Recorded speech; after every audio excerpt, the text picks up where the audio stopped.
Hello again, boys and girls. It's Mrs. Osmond here. Hello to my fifth graders, especially. Um, so I didn't see you last Friday because you guys had a day off. I hope that you had a wonderful day off. I hope that you had some time to rest or do something really nice for yourself, or just take a day off. Sometimes a nice rest and a simple nap or something to regain your energy is exactly what you need. But I'm back with you here, and I'm here to make yet another clip for you to have to help you achieve your goals towards wellness, towards treating yourself well, towards being fit, towards having a healthy body. And of course, a healthy body leads to a healthy mind. A healthy mind leads to a healthy body. They go together very well.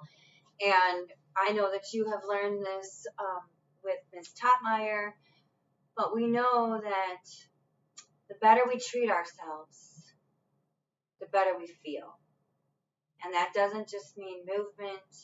That doesn't just mean eating the right foods. That means talking to ourselves the right way. That means allowing ourselves to be human. That means acknowledging when we have emotions. That means all that stuff. You know, we are very complicated in such a great way. So being really aware of where you are in your emotional mind, what zone you are in, is a gift. Speaking of that, I know that we've been talking a lot about how to bring yourself out of a zone that is considered to be maybe someplace you don't necessarily want to be, right? So we don't like to be in the green zone all the time because that's where we tend to feel the most pleasant. But sometimes we aren't always. And if you notice from my other videos, my other clips, I'm in a different space tonight. And I'm going to tell you a little bit about it before we get started on some activities. I told you in one of my first clips that having a place to go that's just yours, whether it's just the tiniest little place in your house, is so important. I call it my peace place. And in my family, we call it a peace place. And with my students, we call it a peace place. My peace place is in a sunroom that's attached to my house. Well, you know how I feel outside? My sunroom is just not peaceful at all because it's so cold. And so I thought, oh no, I lost my peace place. So I have a basement, you guys, and that's where I am. I'm in my basement, and look, you can see it's just like a basement. It's not like a finished basement. It's just a regular old smelly. I mean, it's not smelly, but it's just a basement. And so I thought, you know what? It's not the place that matters. It's what you bring to it. So I brought all my things. I brought my special light. I brought my, I have some pictures. I got my tree over there. Got a comfy little place to sit in case I want to read and meditate. I brought my little wannabe fireplace thingy.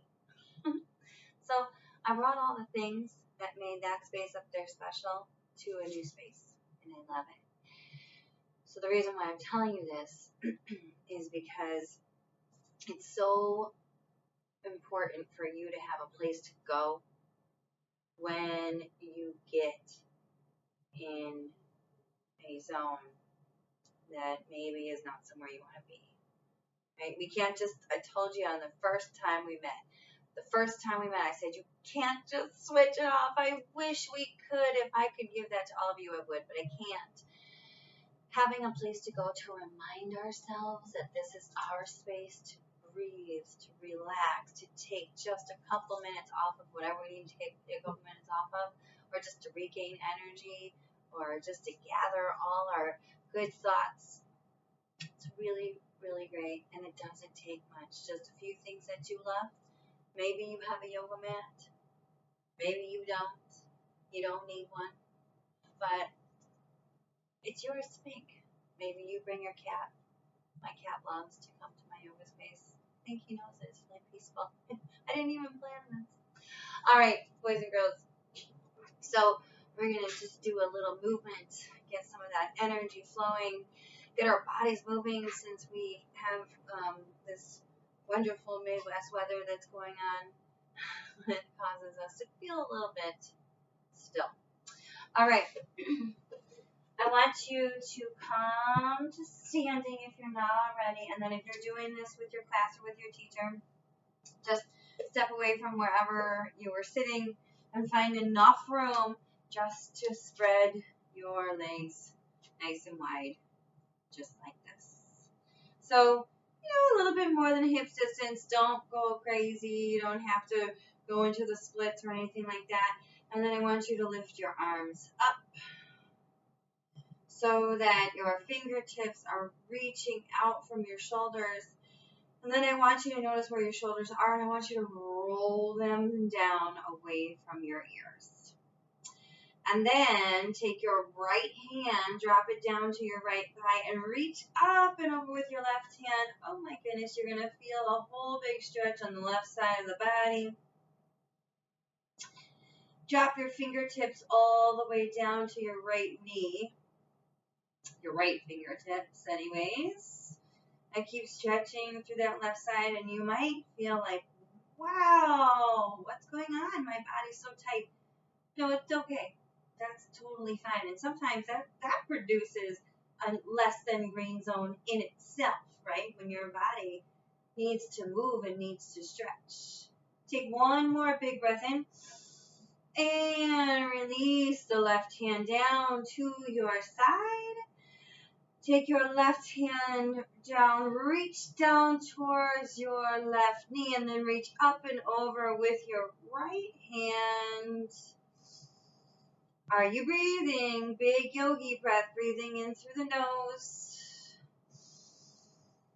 out through the mouth. Keep reaching down towards your left knee. Keep reaching the right fingertips over to the left side of your room. And then come back to center. Take both arms out to your side like we began. And then are you ready? We're going to do a little needle jump. It's called a needle jump. So basically you're going to jump yourself into the shape of a needle. Ready? So reach your fingertips up high. Breathe into the belly. Stretch all the way up to the ceiling. Stretch, stretch, stretch, stretch. Isn't this so nice? After sitting as much as we do, we don't even realize it.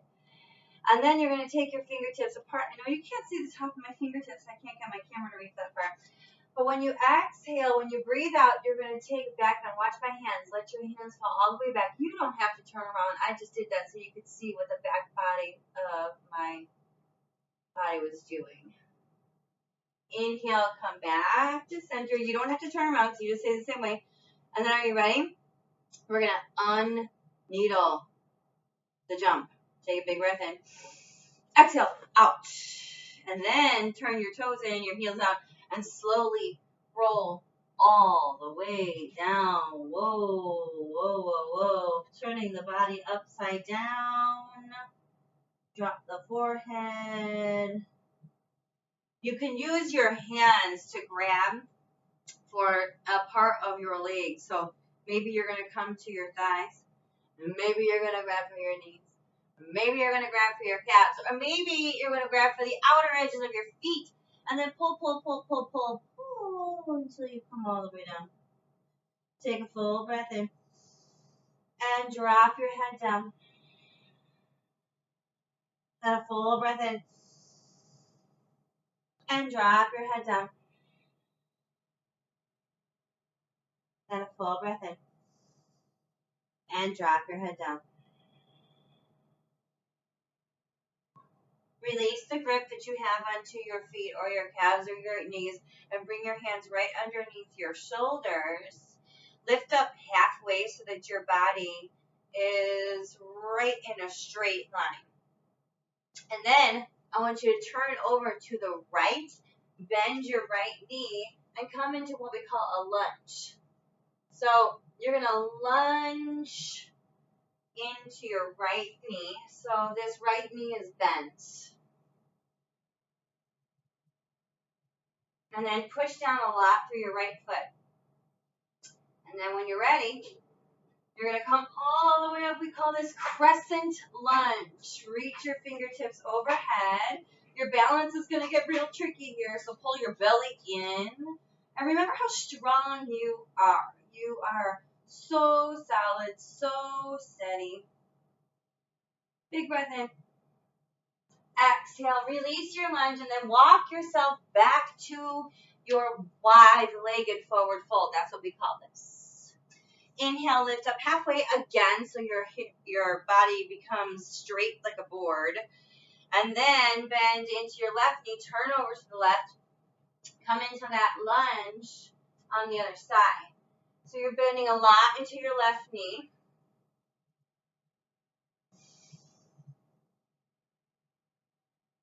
And then slowly begin to come all the way up, stack your shoulders over your hips.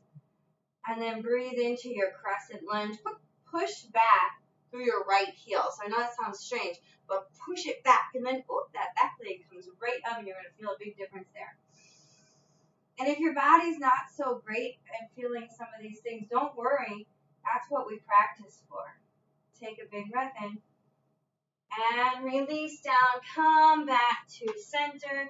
Slowly walk your feet in, inch by inch by inch by inch by inch by inch by inch by inch, and fold forward. Inhale, rise up. Exhale, bring your fingertips together. Bring your hands right in front of your heart and close your eyes. See if you can keep your eyes closed. I know it's real tempting to open your eyes just because we're used to having our eyes open, and it feels kind of weird to close your eyes. Closing your eyes is the best feeling in the whole world, and we don't just have to do it when we sleep. Sometimes it's the best thing ever to just close your eyes and take a few minutes to not see anything, to just break away from all of the stuff.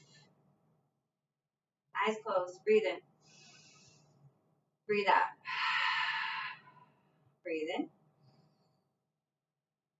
breathe out. One more time, breathe in, and breathe out. Drop your hands to your sides. Now you may open your eyes.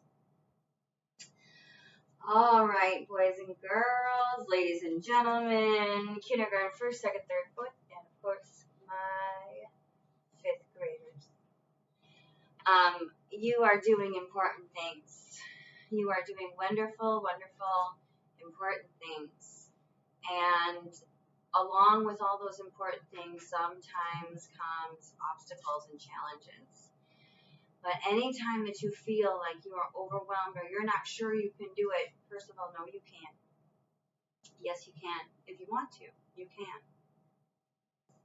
The next step is to come to your peace place so that you can gather up all that positive, supportive energy. And you can gather up all those good feelings. And then you can let the yucky ones go, right? Or whatever you want to call them. All right. My Grizzlies, young and old. I will see you next week for another calm clip. That's what we call it in fifth grade, a calm clip. So if you want to start calling it that, feel free.